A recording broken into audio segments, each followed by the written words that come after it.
Nasapool sa CCTV ang pagnanakaw sa magkatabing food stall sa Cebu City. Tinangay ng mga magnanakaw ang 10,000 pisong cash at 2 cellphone. Nasa frontline ng balitang yan si John Aroa, exclusive.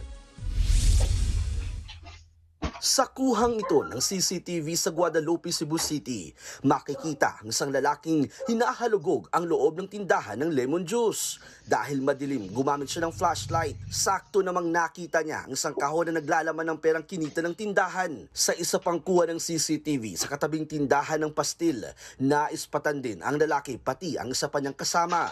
Sinilip nila ang ilalim ng counter at kinuha rin ang mga barya. Ibinulsa ang mga ito ng kawatan. May nakuha rin isang cellphone. Sumibat din kalaunan ang dalawa. Nang bubuksan ang mga tindahan, natagpo ang gulo-gulo na ang mga gamit sa loob. Sira na rin ang kaha de yero, maging ang tip box di pinatawad. Doon sila pumasok sa bintana, tapos doon siya nakapasok. Then dito sa pastel, may spare case siya, may case siya. Kaya na-open niya yung door dito sa pastel.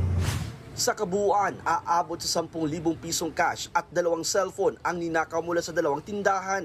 Duda nila dating staff ng tindahan ang mastermind ng pagnanakaw at posibleng inutusan ang 2 nakunan sa CCTV. Madali lang silang nakapasok, tapos dito sa pastel, may susi sila. Kaya napaisip kami, parang inside job. Kasi bakit may susi sila dito? May nawalang susi, tapos yung ibang susi noon is nasa old stock. Napablatter na ang insidente sa mga pulis. Patuloy pang tinutugis sa mga salarin. Para maiwasang maulit ang pagnanakaw, pinalitan na ang mga padlock ng mga tindahan. Naglagay na rin ng CCTV sa labas. Nagbabalita mula sa frontline, John Aroa, News 5 Visayas. Mga kapatid, Julius Babaw po. Iba na ang may alam at may pakialam sa panahon ngayon. Para sa frontline ng mga balita, mag-follow at mag-subscribe sa social media pages ng News 5.